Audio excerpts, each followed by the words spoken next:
اور ایک ہوتا ہے خلاص، تمہارا کام کیا ہو گیا ہے، بلکہ اس کو اور زیادہ واضح اس کو خلاصی مل گئی ہے، جیل سے خلاصی مل گئی کہتے ہیں نا.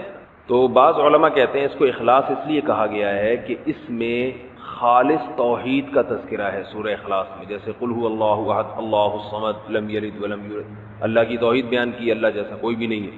تو خالص توحید کی وجہ سے اسے کیا کہا گیا؟ اخلاص.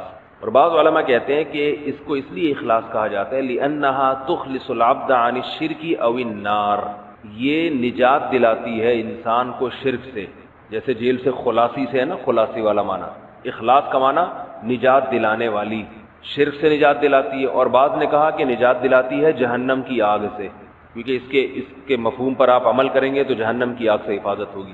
تو تین وجہ بیان ہو گئی. ایک تو یہ کہ اس میں خالص توحید ہے، اس لیے اسے سورہ اخلاص کہا جاتا ہے. دوسری وجہ یہ کہ یہ نجات دلاتی ہے، خلاصی دلاتی ہے شرک سے. تیسری وجہ یہ کہ یہ جہنم کی آگ سے نجات دلاتی ہے، اس لیے اس کو سورہ اخلاص کہا جاتا ہے. حدیث میں اس کے بہت فضائل وارد ہوئے ہیں. ان سے مروی ہے کہ ایک مرتبہ رسول اللہ صلی اللہ علیہ وسلم نے صحابہ کرام سے فرمایا تم سب جمع ہو جاؤ، میں 1/3 قرآن کی تم پہ تلاوت کروں گا. صحابہ کرام جمع ہو گئے بہت سارے. نبی صلی اللہ علیہ وسلم تشریف لائے اور قل هو اللہ احد پڑھ کے چلے گئے. ایک صحابی نے عرض کیا، آپس میں بات چیت کی کہ بھائی اللہ کے نبی نے تو ہم سے کیا فرمایا تھا؟ 1/3 قرآن. اور میں یہ سمجھتا ہوں کہ یہ اللہ نے آسمان سے کوئی خبر دی تھی کہ نبی 1/3 قرآن پڑھیں گے، نبی نے اپنی طرف سے یہ کام نہیں کیا ہوگا، لیکن ہم پر تو 1/3 قرآن نہیں پڑھا. تو آپ صلی اللہ علیہ وسلم تشریف لائے اور فرمایا کہ سورہ اخلاص جو میں نے پڑھی ہے یہ 1/3 قرآن ہے، اتنی بڑی فضیلت ہے اس کی. اب علماء نے اس کے مطلب بیان کیے کہ 1/3 قرآن ہونے کا مطلب کیا ہے. دیکھنے میں تو 1/3 قرآن نہیں ہے نا، لیکن 1/3 قرآن کا مطلب کیا ہے؟ تو اس کے 2 مطلب بیان کیے گئے ہیں. اس لیے علماء کہتے ہیں جس نے 3 مرتبہ قل هو اللہ احد پڑھ لی اسے 1 قرآن کی تلاوت کا ثواب ملتا ہے. سمجھ رہے ہیں؟ جس شخص نے 3 مرتبہ قل هو اللہ احد پڑھی اسے 1 قرآن کی تلاوت کا ثواب. اب اس پر اشکال ہوتا ہے کہ 3 مرتبہ قل هو اللہ پڑھ کے جب 1 قرآن کی تلاوت کا ثواب مل رہا ہے تو الحمد سے لے کے والناس تک قرآن مجید پڑھنے کا فائدہ پھر کیا ہے؟ سوال ہی سمجھ میں نہیں آ رہا، جواب کہاں سے سمجھ؟ جس قوم کی سمجھ میں سوال ہی نہیں آئے اس قوم کی سمجھ میں آ گیا سوال، آپ کی نہیں آیا؟ بھائی جب 3 دفعہ قل هو اللہ پڑھنے سے 1 قرآن کا، کیونکہ 1/3 ہے نا، 1/3 ہے، تو 3 دفعہ پڑھ لیں گے تو 1 قرآن ہو جائے گی. تو پھر الحمد سے لے کے والناس تک پڑھنے کی کیا ضرورت؟ شکر ہے سمجھ میں آ گیا.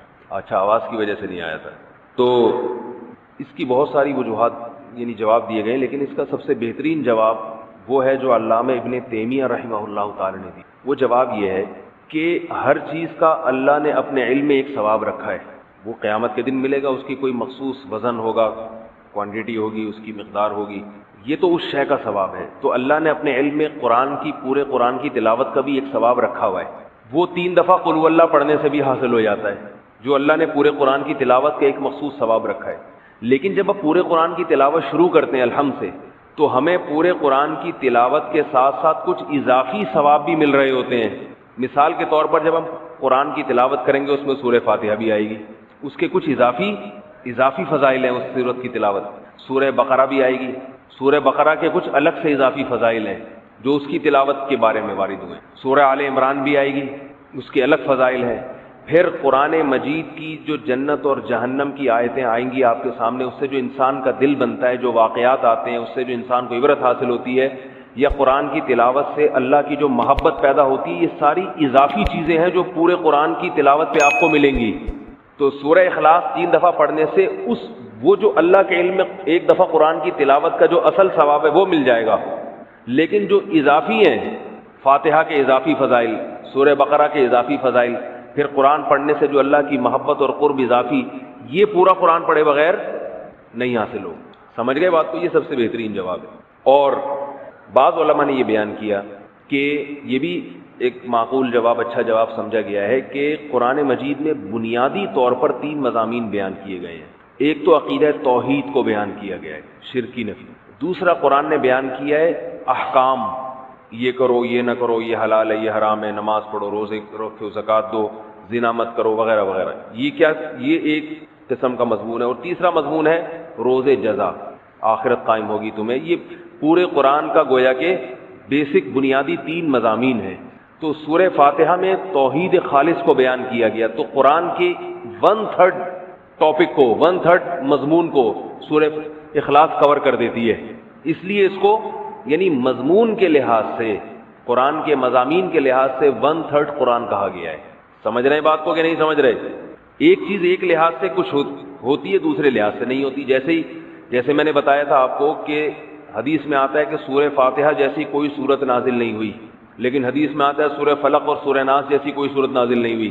تو حدیث ہی میں اس کا دوسری حدیث میں جواب موجود ہے. سورہ فلق سورہ ناس افضل ما يتعوذ به المتعوذون، پناہ مانگنے والوں کے لیے، پناہ مانگنے مختلف قسم کے شر سے پناہ مانگنے والوں کے لیے ایسی صورت نازل نہیں ہوئی. تو رقیہ کے لحاظ سے سب سے افضل سورہ فلق اور سورہ ناس. تو ایک چیز ایک لحاظ سے افضل ہوتی ہے، دوسرے لحاظ سے افضل نہیں ہوتی وہ. تو اس لحاظ سے ایک سورہ اخلاص کو کیا کہا گیا؟ سب سے بہترین سورت. تو حدیث میں آتا ہے رسول اللہ صلی اللہ علیہ وسلم کے دور میں صحابہ کرام ایک دفعہ سفر پہ گئے، تو ایک شخص امامت کیا کرتے تھے ان میں، وہ ہر رکعت میں قل هو اللہ احد پڑھتے تھے. ہر رکعت میں کیا پڑھ رہے ہیں؟ صحابہ کو سوال پیدا ہوئی ہے، بھئی کوئی اور سورت پڑھتے ہی نہیں. صحابہ نے نبی صلی اللہ علیہ وسلم سے تذکرہ کیا، آپ نے ان صحابی کو بلایا، تم کیوں پڑھ رہے ہو؟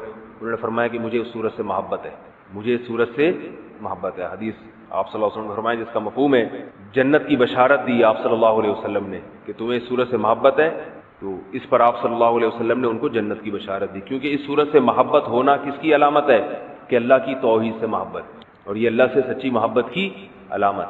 تو اس لیے اگر کوئی ہر رکعت میں سورہ اخلاص پڑھتا ہے تو بھی ٹھیک ہے. البتہ نبی صلی اللہ علیہ وسلم کی جو عام سنت ہے وہ یہ کہ رکعتوں میں آپ الگ الگ صورتیں پڑھا کرتے تھے. اس لیے علماء کہتے ہیں کبھی جوش میں انسان نوافل میں ساری رکعتوں میں قل اللہ پڑھ لے، جوش محبت میں ٹھیک ہے، لیکن عام معمول اسی کا بنانا چاہیے جو نبی صلی اللہ علیہ وسلم کا اپنا معمول تھا. وہ کیا تھا کہ مختلف صورتوں میں مختلف رکعتوں میں مختلف صورتیں آپ صلی اللہ علیہ وسلم پڑھا کرتے تھے. حدیث میں رسول اللہ صلی اللہ علیہ وسلم رات کو سونے سے پہلے سورہ فلق اور سورہ ناس کے ساتھ قل هو اللہ احد کی تلاوت بھی کیا کرتے تھے. یہ بھی حدیث میں اس کی فضیلت آئی ہے. ایک حدیث میں آتا ہے رسول اللہ صلی اللہ علیہ وسلم نے فرمایا، حضرت ابو ہریرہ رضی اللہ تعالی عنہ سے مروی ہے کہ نبی صلی اللہ علیہ وسلم نے فرمایا کہ اللہ تعالیٰ ارشاد فرماتے ہیں. جب نبی یوں کہتے ہیں کہ اللہ نے ارشاد فرمایا تو ایسی حدیث کو حدیث قدسی کہا جاتا ہے کہ اللہ تعالیٰ فرماتے ہیں کہ کذبنی عبدی ولم یکن لہم ذالک، میرے بندوں نے مجھے جھٹلایا حالانکہ میرے بندوں کے لائق یہ نہیں تھا کہ مجھے جھٹلاتے. وشتمنی عبدی، میرے بندوں نے مجھے گالی دی ہے، ولم یکن لہم ذالک، حالانکہ ان کے لائق نہیں تھا کہ اپنے معبود کو گالی دیں. کیسے؟ پھر اللہ کے نبی فرماتے ہیں کہ اللہ تعالیٰ نے فرمایا کہ میرے بندوں نے کہا لن یعیدنی، میرے بندے نے کہا لن یعیدنی ابدا، اللہ مجھے دوبارہ زندہ نہیں کرے گا، کما بدأنی، جیسے پہلی مرتبہ پیدا کیا تھا. تو یہ مجھے جھٹلایا، حالانکہ جس نے پہلی مرتبہ پیدا کیا ہو اس کے لیے دوبارہ بنانا تو اور آسان ہوتا ہے. یہ اللہ کے الفاظ بتا رہا ہوں، نبی نے جو فرمائے. تو اللہ فرماتے ہیں کہ حالانکہ دوبارہ بنانا تو پہلی دفعہ سے بھی آسان. تو یہ میرے بندے مجھے جھٹلاتے ہیں، کہتے ہیں پہلی دفعہ تو بنایا مگر دوسری دفعہ نہیں بنا سکتا. اور شتمنی عبدی، اور میرے بندے نے مجھے گالی دی، ولم یکن لہ ذالک، حالانکہ اسے نہیں چاہیے تھا کہ مجھے، اس کے لیے لائق نہیں ہے کہ مجھے گالی دے. کیسے بھئی؟ اللہ کو تو کوئی بھی گالی نہیں دیتا. تو نبی نے فرمایا کہ اللہ تعالیٰ فرماتے ہیں کہ بندہ کہتا ہے اتخذ اللہ ولدا، اللہ نے اپنے لیے کسی کو بیٹا بنا لیا ہے. جیسے عیسائی کہتے ہیں اللہ نے حضرت عیسیٰ کو بیٹا بنا لیا، تو اللہ کیا کہتے ہیں؟ یہ مجھے میرے بندے نے گالی دی ہے. اس صورت کا شان نزول بھی یہی ہے کہ بنیادی طور پر جو اس صورت میں جو سمجھایا گیا ہے یہود و نصارہ کے عقیدے کی نفی ہے. عیسائی کہتے ہیں کہ حضرت عیسیٰ ابن مریم اللہ کے بیٹے ہیں. وہ بڑی لمبی چوڑی بات گھماتے ہیں کیونکہ حضرت مریم کے اولاد شوہر نہیں تھے، اور تمام پیغمبر جتنے بھی آئے ہیں ان سے پہلے گناہ ہوئے ہیں، تو اللہ نے کہا ایسا پیغمبر بھیجوں گا جس سے گناہ نہ ہو سکتا ہو. تو اللہ ہی نے اپنے کلمے کی شکل میں، اللہ ہی اپنے دوسرے جلوے میں آ گیا.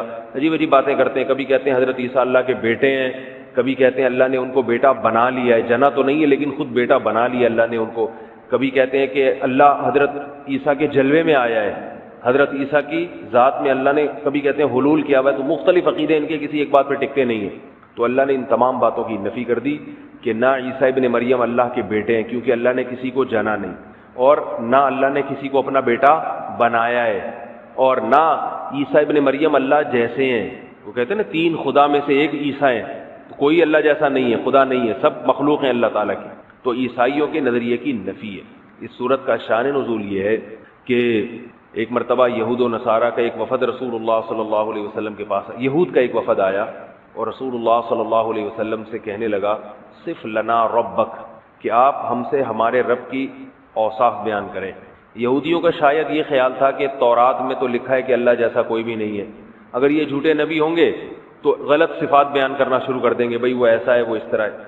تو یہودی کہنے لگے کہ آپ بتائیے کہ اللہ تعالیٰ کی جنس کیا ہے، مرد ہے یا عورت ہے، اور کس چیز سے بنایا گیا ہے، کس چیز سے بنایا گیا، من الذهب ام من الفضة ام من النحاس، سونے کا بنا ہوا ہے، چاندی کا بنا ہوا ہے یا پیتل کا بنا ہوا ہے. ہمارا جو رب ہے جس میٹر سے بنا ہے وہ میٹر کون سا ہے. تو اس پہ یہ صورت نازل ہوئی، اللہ احد اللہ الصمد، بے نیاز ہے، لم یلد ولم یولد، نہ جنا گیا اور اس کا کوئی ہم پلہ نہیں ہے. جب ہم پلہ نہیں ہے، لیس کمثلہ شیء، جب اس جیسا کوئی ہے ہی نہیں ہے تو سونے یا چاندی یا پیتل سے مثال ممکن نہیں ہے، کیونکہ یہ تو مخلوق کی مثالیں ہیں. اللہ مخلوق سے بالکل الگ ہے، ماورا ہے، ہماری عقلوں سے بالا تر ہے. تو اس کے پیتل مثال میں پیش کرنا، سونا مثال میں پیش کرنا یہ ممکن نہیں ہے. ایک روایت میں آتا ہے کہ مشرکین نے کہا، مشرکین مکہ جو تھے نا وہ نسب کی بڑی بحث کیا کرتے تھے، نسب کہ اس کا نسب کیا ہے، اس کا نسب کیا ہے. تو انہوں نے کہا کہ اے محمد آپ اللہ تعالیٰ کا نسب بیان کریں کہ اللہ کا نسب کیا ہے. قرآن کا یہ دعویٰ ہی نہیں ہے کہ یہ کوئی سائنس کی کتاب ہے، نہ یہ ٹاپک ہے اس کا. قرآن میں ڈائناسورز کا ذکر کیوں نہیں ہے، قرآن میں یہ کیوں نہیں ہے، یہ کیوں نہیں ہے. جو اب یعنی سائنس کی جو تھیوریز ہیں نا یا جو ان کی ریسرچ ہے اس سے متعلق قرآن کیوں بات نہیں کرتا. اب آپ ایک بات بتائیں، اگر 1400 سال پہلے قرآن نازل جب ہوا تھا اس میں ڈائناسورز کا بھی تذکرہ ہوتا تو آپ صلی اللہ علیہ وسلم کے لیے اپنی نبوت کو منوانے کے ساتھ ساتھ ایک اس سے بڑا مشکل کام ڈائناسور کے وجود کو منوانا. وہ کیسے مانتے عرب کے بدو کہ یہ تھا، کہتے یہ پتہ نہیں کیسی باتیں کر رہے ہیں، اور منوا کے کیا حاصل ہو جانا تھا. یعنی انسان کی جو پریکٹیکل لائف ہے، سیدھا راستہ ہے، اس کا ڈائناسور سے کوئی تعلق ہے؟ سمجھ میں آ رہی ہے بات؟ قرآن 1400 سال پہلے بتاتا کہ پانی میں ہائیڈروجن کے 2 اور آکسیجن کا 1 مالیکیول ہے جس سے بن کے پانی وجود میں آیا ہے. یہ سائنس کی تحقیق ہے نا جو اب ہے، پہلے نہیں تھی. تو اس سے قرآن کو کیا حاصل ہو جاتا؟ آپ صلی اللہ علیہ وسلم جو کتاب لے کر آئے، جو لوگوں کو ہدایت کے راستے پہ چلا رہی ہے، اس کتاب کا برحق ہونا ثابت کرنا یہ آسان ہوتا یا اور مشکل ہو جاتا؟ تو اور مشکل ہو جاتا. وہ کہتے ہیں یہ کہاں سے ہائیڈروجن کے 2 اور آکسیجن کا 1 کیا ہے، کہاں سے آئے؟ تو آپ لیبارٹری میں لے جا کے ان کو دکھاتے. پھر ایک چیز نہیں ہے، لاکھوں چیزیں ہیں. جب انسان پاگل ہوتا ہے نا، جب کسی کی مخالفت اور ضد پہ اڑ جائے تو اکثر لوگ اعتدال کا راستہ چھوڑ دیتے ہیں. یہی حال آج کل کے ملحدین کا ہے، جن کو قرآن پہ اعتراضات ہوتے ہیں کہ قرآن میں سائنس کی باتیں کیوں نہیں ہیں. یہ موضوع سے میں ہٹ رہا ہوں، لیکن ایک بات، قیام و طعام تو چلتا ہے نا راستے میں.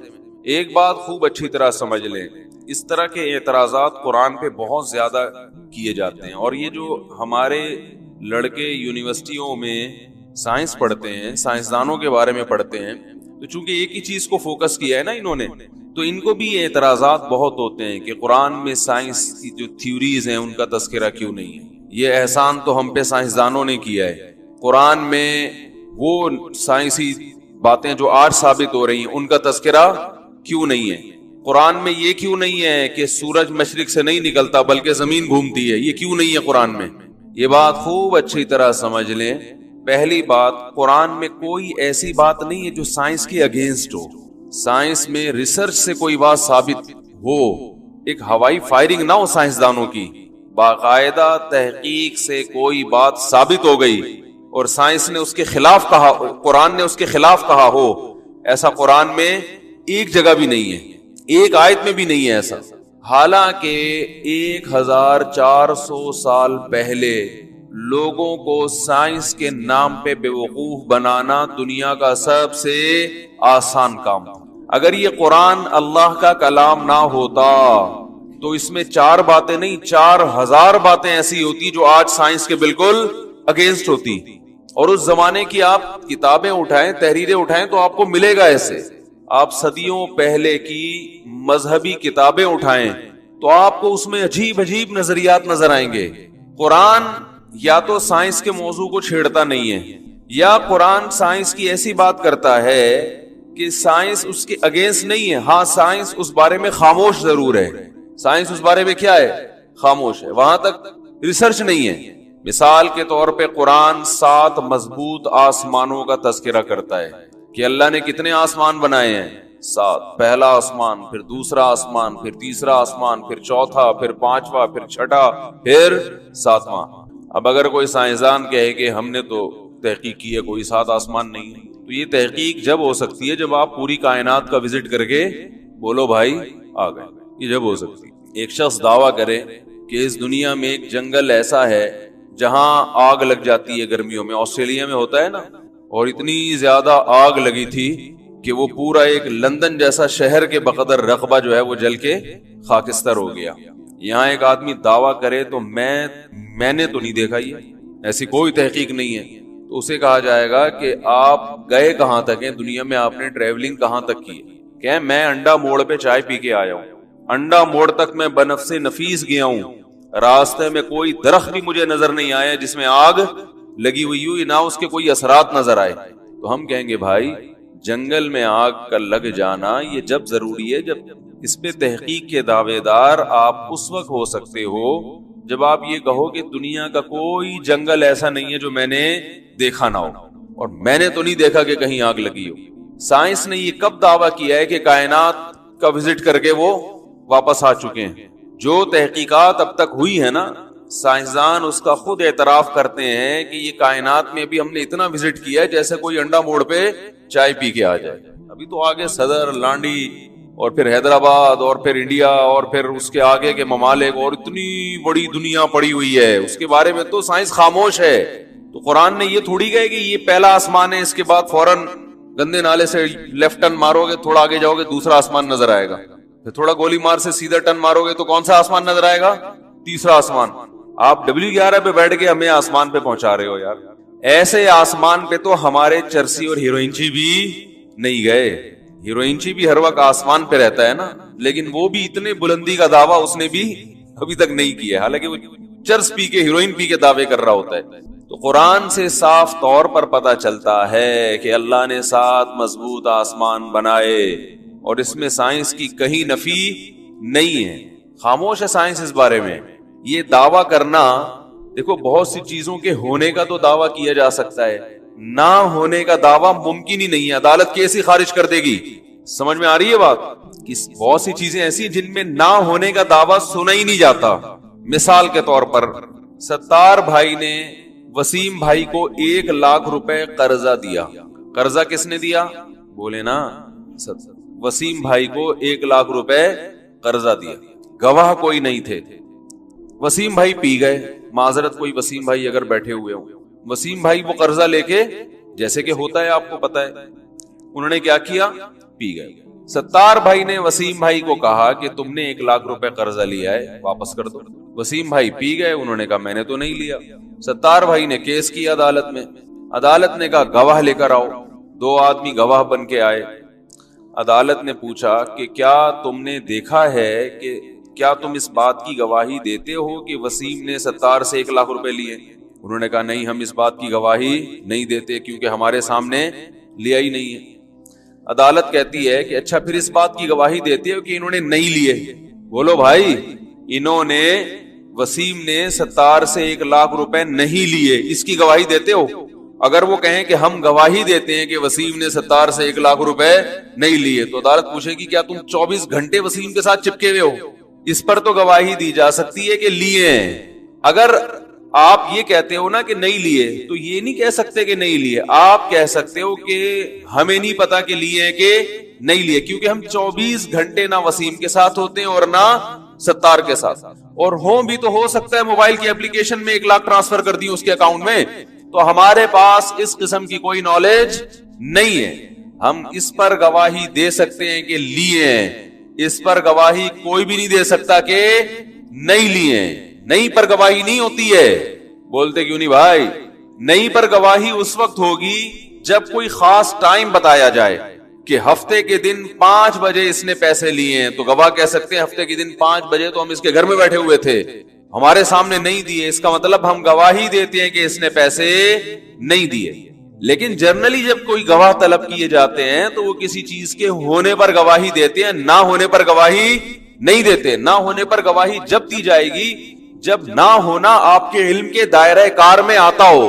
جیسے اللہ نے کرے کوئی بم پھٹا، 2 آدمیوں نے گواہی دی کہ بم پھٹا ہے، 4 کہہ رہے نہیں پھٹا، اور اس بیس پہ کہہ رہے ہیں کہ بھائی اگر وہاں بم پھٹا ہوتا تو ہم بھی وہاں تھے، ہمیں تو سنائی نہیں دیا، اس کا مطلب ہے بم نہیں پھٹا۔ تو یہ گواہی دے سکتے ہیں کہ بھئی یہ 2 گواہ جھوٹ بول رہے ہیں، اس لیے کہ بم کا جب پھٹتا ہے تو 2 آدمیوں کو سنائی نہیں دیتا، جتنے لوگ اس موقع پر موجود ہیں سب کو سنائی دیتا ہے۔ تو یہاں بم کا پھٹنا یا نہ پھٹنا ان کے علم کے دائرے میں آتا ہے۔ تو اگر سائنسدانوں نے پوری کائنات کا وزٹ کر لیا ہوتا، کائنات کا چپا چپا دیکھ لیا ہوتا، پھر وہ یہ دعویٰ کرتے کہ ہمیں 7 آسمان مارکیٹ میں نظر نہیں آئے، پھر ہم کہتے ہیں کہ سائنس اور قرآن ایک دوسرے کے کیا جا رہے ہیں؟ اگینسٹ۔ سائنس یہ تو دعویٰ کر سکتی ہے کہ ہم نے ابھی تک آسمانوں کو دیکھا نہیں ہے، یہ دعویٰ نہیں کر سکتی کہ سرے سے آسمانوں کا وجود ہے ہی نہیں۔ سائنس کہے گی ہمیں نہیں پتا بھائی ہے کہ نہیں ہے، اب تک ہمیں نظر نہیں آیا۔ تو قرآن یہ نہیں کہتا کہ 7 مضبوط آسمان ہیں اور سائنسدانوں نے وہ دیکھ لیے ہیں، یہ جھوٹ بول رہے ہیں کہ نہیں دیکھے۔ یہ دعویٰ کر رہا ہوتا پھر آپ سائنس کو کس کے خلاف لے کے جاتے؟ قرآن کے۔ تو قرآن میں جو سائنس سے متعلق باتیں ہیں، یا تو وہ ایسی باتیں ہیں جو انسان کی ابھی تک اپروچ وہاں تک ہوئی نہیں ہے، یا وہ ایسی باتیں ہیں کہ آپ کو وہ سائنس کے خلاف لگتی ہیں اس لیے کہ آپ عربی لغت سے واقف نہیں ہیں، عرب کے محاوروں سے واقف نہیں ہیں۔ دیکھو میں جب تقریر کرتا ہوں، جی کیا ہو گیا بھائی؟ الف گیا صحیح تو چل رہا تھا ابھی، اللہ جی۔ تو یہ بات خوب یاد رکھیں کہ اگر قرآن میں یہ سائنسی نظریات ذکر ہوتے ہیں نا جن پر آج سائنسدان مطلع ہو رہے ہیں، تو اس سے قرآن آسان کے بجائے کیا ہو جاتا؟ مشکل ہو جاتا۔ اس سے لوگوں کو ہدایت نہیں ملتی، بلکہ صدیاں ان تھیوریز کو صحیح ثابت کرنے میں لگ جاتی۔ تو یہ قرآن پھر بلاغت کی کتاب نہ ہوتی، معاذ اللہ۔ یہ قرآن پھر ہدایت نہیں، معاذ اللہ گمراہی کی کتاب بن جاتی۔ اور دنیا میں کہیں بھی کسی کتاب کا کوئی ٹاپک ہوتا ہے تو وہ کتاب دوسرے موضوع کو نہیں چھیڑتی۔ دیکھو لا قوانین جہاں بھی لکھے ہوئے ہوتے ہیں، آپ کسی وکیل سے پوچھیں کہ جو لا کی کتاب کوئی لا کے دو مجھے جس میں قانون لکھا ہوا ہو، آئلی قوانین، فوجداری قوانین، اس کتاب میں کہیں ایک جگہ پہ پانی کا فارمولا دکھا دیں، ہے بھائی کہ ہائیڈروجن کے 2 ہوتے ہیں، آکسیجن کا بولو نا بھائی 1 ہوتا ہے، کہیں دکھا دیں۔ اب آپ نے جج سے کہا کہ یار یہ پاکستان کا جو لا ہے، قانون ہے، اس میں سائنس کی باتیں تو ہے نہیں، لہذا یہ تو پرانی بوسیدہ قوانین ہے جن کا یہ 15ویں صدی میں نہیں چل سکتے، اس میں تو سائنسی تھیوری کائنات دھماکے سے بنی تھی یا بغیر دھماکے کے، اس میں تو نہ میڈیکل سائنس کی باتیں لکھی ہوئی ہیں، نہ اس میں جناب کوئی تھیوری، کوئی ڈارون کی کوئی تھیوری ہو کہ انسان کیسے پیدا ہوا، کیا ہوا، کچھ بھی نہیں ہے اس میں۔ یہ ہمیں پرانے زمانے کی طرف لے کے جا رہی ہے یہ کتاب، اس کے قوانین کو فالو نہیں کیا جا سکتا۔ تو جواب کیا دے گا بھائی؟ کس نے کہا کہ یہ کوئی سائنسی تھیوریز پیش کرنے کی کتاب ہے؟ یہ لا ہے، اس میں قانون ہے۔ تو قانون کی کتابیں، نظریات درست کرنے کی کتابیں، ان کا ٹاپک سائنس ہے نہیں، اور یہ قرآن کا عیب نہیں ہے، یہ قرآن کی خوبی ہے کہ اس نے ٹاپک کو فوکس کیا ہے۔ قرآن اگر سائنس کی بات کرتا ہے تو وہ سائنس جو ہر پاگل سے پاگل کی سمجھ میں آسانی سے آ جائے، اس میں آپ کو سائنسدانوں سے مدد نہ لینی پڑے۔ افلا ينظرون الى الابل كيف خلقت، دیکھتے نہیں ہیں اونٹ کو ہم نے کیسے پیدا کیا ہے؟ کیا یہ اونٹ جیسا عجیب و غریب جانور خود سے پیدا ہو سکتا ہے؟ تو اونٹ میڈیکل سائنس کا ٹاپک ہے یا نہیں ہے؟ بولتے کیوں نہیں، کیا ہو گیا بھائی؟ اونٹ کس کا ٹاپک ہے؟ میڈیکل سائنس کا ٹاپک ہے نا۔ آپ جانوروں کے ڈاکٹر سے پوچھو کہ اونٹ کو کیسے کھانا ہے، اونٹ کا نظام ہاضمہ، بولو نا بھائی کیسا ہے، یہ ڈاکٹروں سے پوچھو گے نا۔ قرآن نے بھی تذکرہ کیا، دیکھتے نہیں ہو ہم نے اونٹ کو کیسے بنایا، کیف خلقت، کیسے بنایا ہے، کتنا عجیب جانور ہے۔ تو جتنا عجیب ہونا ایک بدو اور ایک صحرائی آدمی جانتا ہے، اللہ نے اس کے علم میں اضافہ نہیں کیا۔ بلکہ جتنی معلومات ہے نا اسی معلومات کو بیس بنا کر اپنا ہونا ثابت کیا ہے کہ جتنی تمہیں اونٹ کے بارے میں معلومات ہیں اس میں مزید جانے کی ضرورت نہیں ہے مجھے پہچاننے کے لیے. جتنی معلومات ہیں یہ معلومات میری طاقت اور قدرت کو ثابت کرنے کے لیے کافی ہیں. باقی ڈاکٹروں کا شعبہ ہے وہ ساری وہ اونٹ کے بیٹھ کر تحقیقات کرتے رہیں, کتابیں لکھتے رہیں. میرے وجود کو ثابت کرنے کے لیے اور میرے انسانوں پر احسانات کو ثابت کرنے کے لیے اتنی معلومات کافی ہیں جتنی تمہیں ہیں کہ ریگستان میں کیسے دوڑتا ہے, کئی کئی دنوں تک پانی کے بغیر گزارا کر, ہر یعنی احسن کل شیء خلقہ ہے نا, ہر چیز کو بہترین انداز سے بنایا. تو اونٹ کو ریگستان کے حساب سے ڈیزائن کیا گیا ہے, یہ خود سے نہیں بنا.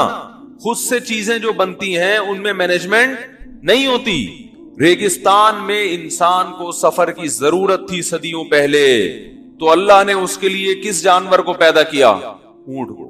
ہر چیز اس کی ریگستان کے حساب سے. واحد جانور ہے جو ریت پہ آرام سے چل سکتا ہے, پاؤں دھستے نہیں ہیں اس کے. ریگستان میں پانی نہیں ہوتا, اللہ نے پانی کے ٹینکر پیدا کر دیے اس کے اندر. اگر یہ کائنات اتفاق سے وجود میں آئی ہوتی تو ریگستان میں وہ اونٹ کے اندر ایک ٹینکی اتفاق سے بنی ہوتی. کبھی آپ نے گھر خریدا اور وہاں ٹینکی لگی ہوئی ہے پانی کی, آپ پوچھتے ہیں یار یہ عام گھروں میں تو ٹینکی چھوٹی ہوتی ہے, یہاں یہ ٹینکی اتنی بڑی کیوں ہے؟ وہ کہہ رہا ہے یار ہم نے جب گھر بنا رہے تھے نا تو ہوا میں ایک ٹینکی اڑ کے آ کے یہاں فٹ ہو گئی تھی. ہم تو چھوٹی بنانا چاہتے تھے لیکن بہت بڑی فٹ ہوئی. اور چلو یہ خدا کی قدرت, ایک بڑی سی ٹینکی اتفاق سے آ کے فٹ ہو گئی کیونکہ یہاں پانی کئی ہفتوں, یہ نارتھ کراچی ہے, یہاں پانی کے علاوہ آپ کو سب کچھ ملے گا, کچرا بھی ملے گا, پانی نہیں ملے گا آپ کو انڈا موڑ پہ. تو یہ بات عقل میں آ جائے گی. آپ کہو گے ایک تو اتنی بڑی ٹینکی فکس کیسے ہو گئی. دوسری بات یہ کہ ٹینکی کو کیا پتا کہ نارتھ کراچی میں پانی نہیں آتا تو ہم نے انہی کے گھروں میں جا کے فٹ ہونا ہے. گائے کے وہ ٹینکی کیوں نہیں ہوتی میرے بھائی جس میں پانی اسٹور ہوتا ہے؟ دمبے کے وہ ٹینکی کیوں نہیں ہوتی؟ اونٹ کے کیوں ہوتی ہے؟ اس لیے کہ اونٹ نے اپنی پشت پہ بٹھا کے صدیوں پہلے سینکڑوں میلوں کا سفر کرنا ہے انسان کو بٹھا کے. اللہ نے کہا کہ اور پھر پانی بہت پیتا ہے اونٹ, تھوڑا پانی سے اس کا گزارا نہیں ہے, تو اس کے لیے اللہ نے اس کے کوہان میں چربی رکھ دی, بہت دنوں تک کھائے, کیونکہ ریگستان میں کھانا مارکیٹ سے کیا ہوتا ہے؟ شارٹ ہوتا. لمبی گردن رکھ دی کہ ریگستان میں بسا اوقات اونچے اونچے درخت ہوتے ہیں, ہر چیز اس کی ریگستان کے حساب سے بنائی گئی ہے. اور بہت سی چیزیں سائنسدانوں نے بتائیں. اونٹ کی جو آنکھ ہے نا اس کو ایسے ڈیزائن کیا گیا ہے کہ اس میں ریت پھنستی نہیں ہے. یہ تو اس وقت عربوں کو بھی پتا نہیں تھا. اب جو بصیرت کی آنکھوں سے سائنس پڑھے گا, جب اونٹ پہ اسٹڈی کرے گا اور دیکھے گا کہ اس کی آنکھوں کو ایسے ڈیزائن کیا گیا ہے کہ اس میں ریت پھنسے نہیں, تو بصیرت کی آنکھوں سے جب یونیورسٹی میں سائنس پڑھے گا تو وہ اللہ سے دور ہونے کے بجائے اور زیادہ قریب ہو جائے گا.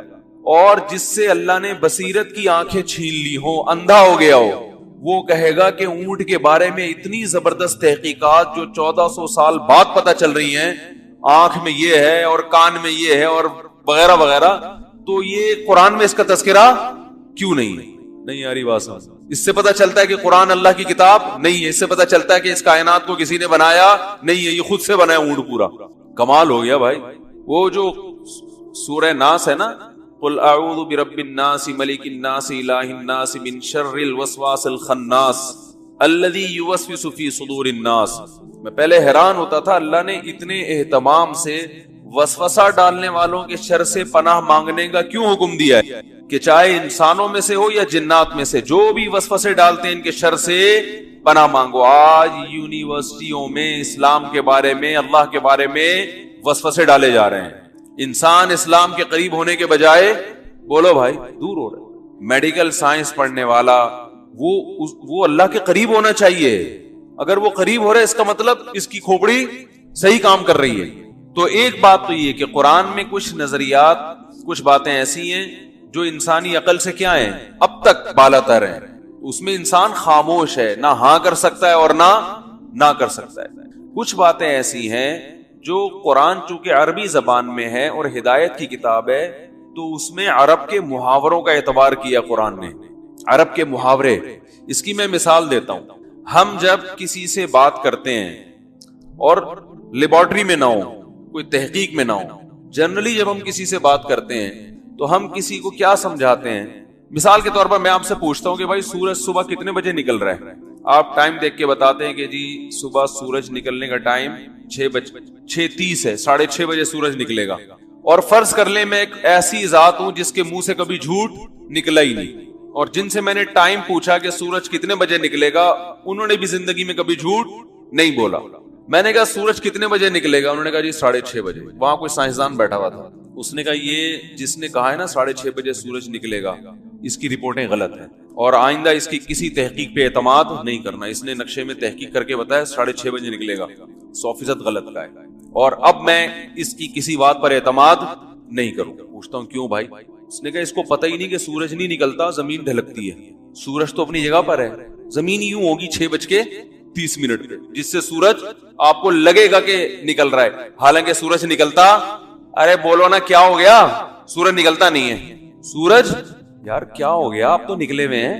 اب وہ سائنسدان کہے گا کہ یہ تو بالکل پرلے درجے کے جاہل لوگ ہیں, دونوں ایک نمبر کے جاہل.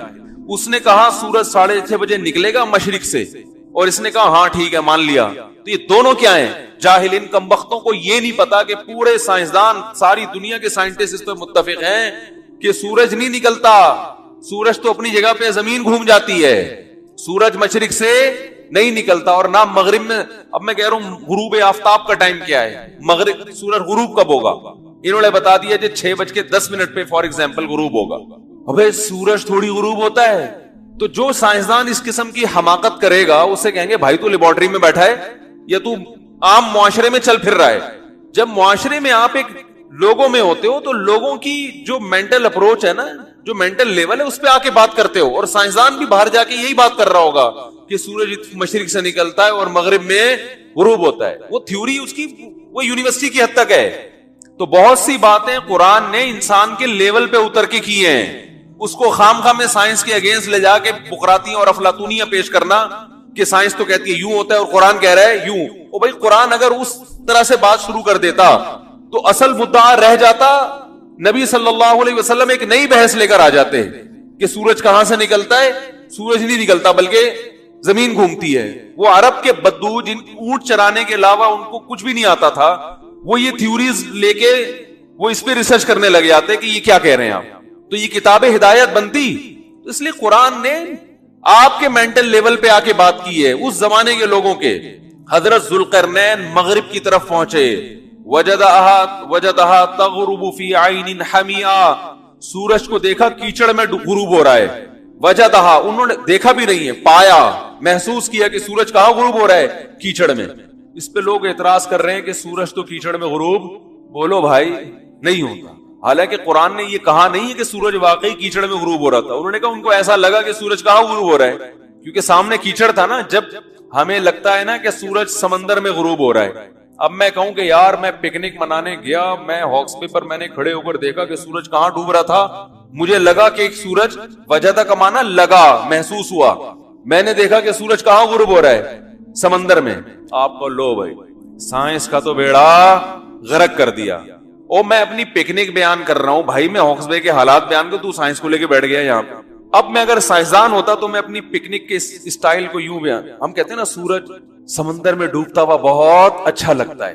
اب ہم ہاکس بے گئے فرض کریں, اور ہمیں بڑا مزہ آیا ہاکس بے میں, سورج غروب کا منظر ہم نے اپنی آنکھوں سے دیکھا بہت دنوں کے بعد. کراچی میں تو بلڈنگیں اور درمیان میں ڈسٹ اتنی ہے, سورج غروب ہوتا ہوا نظر, سورج ہمیں گرد و غبار میں ڈوبتا ہوا نظر آتا ہے. تو ہم گئے پکنک منانے اور ہم نے بڑا پیارا منظر دیکھا کہ سورج سمندر میں غروب ہو رہا ہے. میں نے آ کے بتایا, اب آپ کہتے نہیں بھائی مفتی صاحب آپ تو پکنک کا منظر ہی 100% غلط بیان کر رہے ہو. سورج تو سائنسدان یہ کہتے ہیں کہ سمندر میں نہیں ڈوبتا بلکہ وہ تو گولی گھومتا رہتا ہے, بلکہ وہ بھی نہیں گھومتا, زمین گھومتی رہتی ہے. آپ کو ایسا لگتا ہے. تو ایک تو ڈوبنے کا لفظ ہی غلط استعمال کیا, بلکہ غروب ہونے کا لفظ ہی غلط استعمال کیا. میں اسے کہوں گا پکنک گئی, بولو بھائی تیری اس بقراتی اور افلاطونی کے بعد پکنک گئی, وہ بھیج دیں اس کو. جو بات میں سمجھانا چاہ رہا تھا اس کا تو بیڑا غرق کر دیا, اس کی تو ایسی کی تیسی ہو گئی. تو میں کہوں گا بھائی میرا موضوع ابھی سائنس نہیں ہے، جو ہمیں نظر آ رہا ہے اس حساب سے ہم بات کر رہے ہیں. تو قرآن نے بعض باتیں ایسی کی ہے کیونکہ عرب کے بدو اس کے پہلے مخاطب تھے جن کے پاس تعلیم کے علاوہ سب کچھ تھا. تو قرآن ان کے مینٹل لیول پہ آ کے بات کرتا ہے، تو اس پہ یہ باتیں اٹھانا، یہ تو پھر آپ ہر شخص کی کتابوں میں ایسی چیزیں نکالو آپ. وَأَلْقَى فِي الْأَرْضِ رَوَاسِيَ، زمین میں بڑے بڑے پہاڑ ڈال دیے اس نے تاکہ زمین کا توازن خراب نہ ہو، زمین میں کیلیں ٹھوک دی اس نے. یہ سب محاورے ہیں، اس کا یہ مطلب نہیں ہے کہ یہ پہاڑ مریخ سے آ کے اللہ نے یہاں پر ہتھوڑے سے کیا کر دیے، ٹھوک دیے یہاں پہ. اس پہ کوئی اعتراض کرے کہ پہاڑ تو اسی زمین کی پیداوار ہیں، اور آپ کو نہیں جی وہ قرآن کہہ رہا ہے زمین میں پہاڑ ڈال دیے اور جو ہے نا وہ میخوں کی طرح جیسے کیل ہوتی ہے نا اس کی طرح ان کی مثال دی قرآن نے. قرآن کہتا ہے کہ لہم قلوب لا یفقہون بہا، ان کے پاس دل ہیں مگر اس دل سے یہ سمجھتے نہیں ہیں. تو لوگ کہتے ہیں انسان سمجھتا کہاں سے ہے؟ دماغ سے. قرآن نسبت کس کی طرف کر رہا ہے؟ بولو نا، دل کی طرف. تو یہ سائنس کے بالکل کیا ہے؟ اگینسٹ ہے. آپ نے کسی محبوبہ کو پیغام بھیجا کہ میں تم سے دل سے محبت کرتا ہوں، وہ کہیں تم پرلے درجے کے جاہل آدمی ہو، ایک نمبر کے، بولو بھائی جاہل. میں نے یونیورسٹی میں پڑھا ہے کہ محبت اور نفرت یہ کہاں سے ہوتی ہے؟ یہ کہاں سے ہوتی ہے؟ کھوپڑی سے. یہ دل سے اس کا کوئی تعلق نہیں. جاؤ میں نے تمہارے رشتے کو نامنظور. اب دوبارہ جب آپ نے ٹرائی کیا کہیں اور تو اب آپ کہہ رہے ہیں میں تم سے دماغ سے محبت کرتا ہوں، برین سے. وہ کہے گی تو پاگل ہے، تجھے محبت کے اظہار کا طریقہ نہیں آتا، پتلی گلی سے نکل. تو بھائی نہ دل سے محبت کا اظہار کا لفظ استعمال کرنا سائنس کے خلاف ہے، سمجھ رہے ہو نا؟ نہ یہ کہنا اور یہ دماغ سے محبت کا اظہار کرنا سائنس کے حساب سے تو ٹھیک ہے لیکن خود دماغ کے حساب سے ٹھیک. دماغ کہتے ہیں یہ سائنسی تھیوری کا موقع نہیں ہے، یہ کھوپڑی استعمال کر تو دل سے ہی محبت کرے گا. دلوں میں تیر گھسائے ہوئے ہوتے ہیں نا، وہ تصویریں جو بنی ہوئی ہوتی ہیں دل میں تیر. حالانکہ تمام تر ٹینشن جب محبت ناکام ہوتی ہے تو دل کے بجائے کس کو ہوتی ہے؟ دماغ کو ہوتی ہے. اب قرآن بھی اسی انداز سے بات کرنا شروع کر دیتا. عرب کہتے ہیں یہ تو بلاغت کی کتاب نہیں ہے، یہ کس انداز میں بات کر رہا ہے. باقی قرآن نے جو دل کی طرف نسبت کی ہے وہ نسبت بھی غلط نہیں ہے کیونکہ دل کا دماغ سے سب سے زیادہ گہرا رشتہ ہے. اس میں بھی بلاغت چھپی ہوئی ہے کیونکہ جب آپ دماغ سے کسی سے محبت کرتے ہیں تو اس کا پہلا اثر کہاں پڑتا ہے؟ دل پر. دل کی دھڑکن تیز ہو جاتی ہے. اس کی مثال ایسے ہے جیسے قرآن کہتا ہے وَإِذَا سَمِعُوا مَا أُنزِلَ إِلَى الرَّسُولِ تَرَىٰ أَعْيُنَهُمْ تَفِيضُ مِنَ الدَّمْعِ. اے نبی جب یہ یہود و نصارہ قرآن کی تلاوت سنتے ہیں آپ ان کی آنکھوں کو دیکھتے ہیں کہ بہنا شروع کر دیتی، حالانکہ آنکھیں کسی کی نہیں بہتی، آنسو بہتے ہیں، آنکھیں اپنی جگہ پہ فٹ ہوتی ہیں. اب اس دور میں کوئی سائنسدان ہوتا جس کو سائنس کا ہیضہ ہو گیا ہوتا، معذرت سائنسدان ہونا بری چیز نہیں ہے، سائنس کا ہیضہ ہونا کیا ہے کہ جہاں سائنس فٹ نہیں بھی کرنی وہاں کیا کر رہا ہے. وہ ایک حکیم صاحب نے مجھے بتایا کہ میرے گھر میں کھانا پکتا ہے تو گھر والے میرے خلاف ہو گئے کیونکہ وہ ہر وقت غذاؤں کے بارے میں نا گھر والوں نے کہا چنے کی دال پکے گی تو میں کہتا ہوں، وہ حکیم کہتے ہیں میں کہتا ہوں اس کے ساتھ ماش ملا لو اس سے بیلنس ہو جائے گا. یہ خشک ہوتی ہے، وہ کیا ہوتی ہے؟ ذرا تر ہوتی ہے. تو سارا دن وہ کیا کرتے رہتے ہیں غذاؤں میں. بھائی ایک شریف آدمی سیدھا سادہ، شریف سے مراد سیدھا سادہ آدمی جب گھر جائے گا جو پکا ہوا ہوگا کھا لے گا. وہ یہ تھوڑی دیکھے گا بھنڈی میں یہ تر ہے، کریلا خشک ہوتا ہے تو ابھی چونکہ ویسے ہی خشکی بدن میں زیادہ ہے تو کریلا کھانے سے خشکی اور بڑھ جائے گی تو پھر مجھے بھنڈی کھانی وغیرہ. مجھے نہیں پتا بھنڈی تر ہوتی ہے کیا ہوتی ہے، میں مثال دے رہا ہوں. وہ جو پکا ہوگا تمیز سے کھا لے گا، بولے گا کھانے کا مقصد حاصل ہو گیا، طاقت آ گئی، نکل لے گا پتلی گلی سے. ٹھیک ہے نا. حکیم صاحب جب گھر میں جائیں گے تو کیا ہوگا؟ ایک تو نارمل حکیم ہوتے ہیں وہ بھی گھر جاتے ہیں تمیز سے کھا لیتے ہیں، مگر اگر خدا نخواستہ حکمت کا ہیضہ ہو گیا آپ کو، حکیمی کا کیا ہو گیا؟ ہیضہ، تو سارا دن بیٹھ کے بیلنس ہی کرتا رہے گا نا. میں ایک دفعہ مدرسے میں پیاز، کچا پیاز جو ہے نا اس میں دہی ملائی اور کھا رہا تھا، اس لیے کہ پیاز اور دہی کی چٹنی بڑی مزے کی ہوتی ہے. تو حکیم صاحب تھے ہمارے ساتھ، وہ آئے اور کہنے لگے یہ جو پیاز کے ساتھ آپ نے دہی ملایا ہے یہ جوڑ بہترین جوڑ ہے، بالکل صحیح کیا آپ. یہ آپ کو کس نے بتایا؟ مجھے کہنے لگے پیاز میں پتہ نہیں کیا ہوتا ہے اور دہی اس کا بیلنس کر دیتی ہے اس کے سائیڈ ایفیکٹ کو. یہ آپ کو کس نے بتایا؟ میں نے کہا مجھے نہیں، مجھے تو مزہ آ رہا ہے بھائی کھانے میں. پیاز دہی کا ملاپ کیا ہے؟ ہٹو بچو ہے، خاندانی ملاپ. ہم جو شربت میں نیمبو ملا کے پیتے ہیں اس لیے تھوڑی کہ وٹامن سی کا تناسب اس میں بڑھ جاتا ہے اور پھر وہ اس سے آپ کی جو امیون سسٹم، جو ہمارا جو دفاعی نظام ہے، وہ وٹامن سی سے کیا ہوتا ہے، بول لو نا، مضبوط ہوتا ہے نا، وہ بڑا مضبوط ہو جاتا ہے۔ اب آپ نے کہ جی نیمبو اس میں ڈالا جائے تو وہ سسٹم ٹائٹ ہو جاتا ہے، اور یہ بھائی ہمیں تو مزہ آتا ہے یار لیمو نچوڑ کے شربت میں پینے سے، وہ آپ کی تحقیق ہوگی وٹامن سی۔ ہم تو وٹامن سی کو کہاں بیچ چکے ہیں، بولو بھائی، بیچ دو اس کو، مزہ آ رہا ہے بھائی۔ تو اسی طرح بات یہ چل رہی تھی کہ آپ نے کسی محبوبہ سے کہہ دیا کہ میرا دل تم پہ عاشق ہے، وہ میڈیکل سائنس کی اسٹوڈنٹ تھی، اس نے کہا تم تو بالکل جاہلوں والی باتیں کر رہے ہو، یہ تو 200 سال پہلے بلکہ 1000 سال پہلے ریسرچ سے ثابت ہو چکا ہے کہ عشق دل سے نہیں بلکہ کہاں ہوتا ہے، دماغ سے۔ تو آپ اس سے کہیں گے بھائی تو رہنے ہی دے، تیرے ساتھ گزارا بولو بھائی نہیں ہے۔ تو قرآن ایک بلاغت کی کتاب ہے۔ ہاں میں یہ عرض کر رہا تھا کہ قرآن میں کیا آتا ہے، وَإِذَا سَمِعُوا مَا أُنزِلَ إِلَى الرَّسُولِ، جب رسول پہ جو کلام نازل ہوا یہ دیکھتے ہیں، تَرَىٰ أَعْيُنَهُمْ تَفِيضُ مِنَ الدَّمْعِ، آنسوؤں سے ان کی آنکھیں بہنا شروع کر دیتی ہیں، حالانکہ آنکھیں کسی کی نہیں بہتی۔ جب نبی صلی اللہ علیہ وسلم پر یہ آیت نازل ہوئی، آپ نے عربوں کو پڑھ کے سنائی، تو کسی عرب نے یہ اعتراض نہیں کیا کہ تحقیق سے پتہ چلتا ہے کہ آنکھیں نہیں بہتی بلکہ کیا بہتے ہیں، آنسو۔ وہ سمجھتے تھے بھائی ان کا مطلب کیا ہے، مقصد یہ کہ بہت زیادہ روتے ہیں، بس اس کے علاوہ اور کوئی مقصد نہیں ہے۔ دیکھو ہم عام محاوروں میں کہتے ہیں کہ فلاں کی آنکھیں سو گئی ہیں، کہتے ہیں نا، حالانکہ آنکھ نہیں سوئی ہوتی، سویا کیا ہوتا ہے، دماغ، لیکن اس کا اثر کہاں ظاہر ہوتا ہے، آنکھ پر، اور ایسا اثر کہ نظر آ رہا ہوتا ہے۔ اثرات تو اور بھی جگہ پہ ظاہر ہوتے ہیں مگر اس کے لیے سائنسی تحقیق کے ہم محتاج ہیں۔ آنکھ پہ جو اثر ظاہر ہوتا ہے وہ فی البدیہی نظر آتا ہے۔ تو اسی طرح قرآن دل کی طرف نسبت کرتا ہے، اس لیے کہ دماغ میں جب بھی کوئی چیز داخل ہوتی ہے، محبت یا خوف، اس کا فوری اثر کہاں آتا ہے، دل پہ، دل کی دھڑکن تیز ہو جاتی ہے۔ تو اس لیے ساری دنیا میں جب بھی کسی سے محبت یا خوف کا تذکرہ کیا جاتا ہے، یہاں تک کہ سائنسدان اپنی لیبارٹری سے باہر جب اس بات کا تذکرہ کرے گا تو وہ بھی کس کی طرف نسبت کرے گا، دل کی طرف۔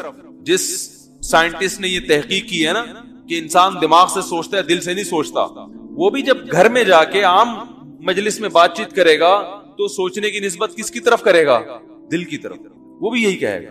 تو اس طرح بہت سی قرآن کی باتیں ایسی ہیں جو قرآن نے اس زمانے کے محاوروں کے اعتبار سے بات کی ہے، اس کو آج کل ملحد لوگ، ایتھیس لوگ یا قرآن کے انکار کرنے والے لوگ سائنسی تھیوری کے مقابلے میں لا کے پیش کرتے ہیں۔ تو یہ حماقت ہے، یہ اس کی علامت ہے کہ آپ جو چیز جہاں کا ہے نا وہ وہاں کے بجائے کہاں لگا رہے ہو، وہ کہیں اور استعمال کر رہے ہو آپ اس کو۔ تو بات کہاں سے شروع، کہاں سے چلی تھی؟ اچھا اس میں بھی حکمت ہوتی ہے، جیسے قرآن کہہ رہا ہے نا ان کی آنکھیں بہنا شروع کر دیتی ہیں، یہ مبالغہ ہے، بہت زیادہ روتے ہیں۔ جب کوئی کہتا ہے نا کہ بہت زیادہ روتے ہیں تو گویا آنسو نہیں بہ رہے بلکہ باقاعدہ آنکھیں چل کے جا رہی ہیں۔ تو شاعروں کے کلام میں بھی یہ مبالغہ ہوتا ہے، شاعروں کے کلام میں تو بعض دفعہ جھوٹ مبالغہ ہو جاتا ہے، اس لیے وہ غلط ہے۔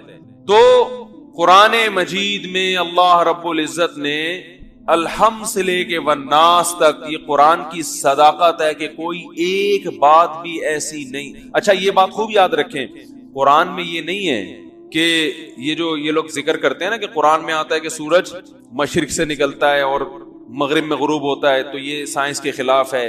تو یہ بات تو سمجھ میں آ گئی ہوگی نا، یہ تو ساری دنیا کہتی ہے سورج مشرق سے نکلتا ہے، تو یہ کیوں کہتی ہے، اس کی وجہ میں نے آپ کے سامنے بیان کر دی۔ اس سے اور یہ جو قرآن میں آتا ہے کہ سورج چل رہا ہے، وَالشَّمْسُ تَجْرِي لِمُسْتَقَرٍّ لَهَا، کہ سورج اپنے ایک ٹھکانے کی طرف مسلسل چل رہا ہے۔ اس پر لوگ اعتراض کر سکتے ہیں کہ سورج تو رکا ہوا ہے، چل نہیں رہا۔ تو اس کے بھی دو جواب ہیں کہ یہ بھی ایسا ہی ہے جیسے سورج مشرق سے نکلتا ہے اور مغرب میں غروب ہوتا ہے، ہمارے حساب سے ایسا ہی ہے۔ یہ خدا کی قدرت کی بہت بڑی دلیل ہے۔ اور دوسری بات یہ ہے کہ یہ دعویٰ کرنا کہ سورج نہیں چل رہا سرے سے کسی ٹھکانے کی طرف، یہ دعویٰ کرنا بھی آسان نہیں ہے۔ دیکھیں جب ہمیں کوئی چیز چلتی بھی نظر آتی ہے نا تو وہ اس وقت نظر آئے گی کہ جب اس کے مقابلے میں کوئی چیز رکی بھی ہو۔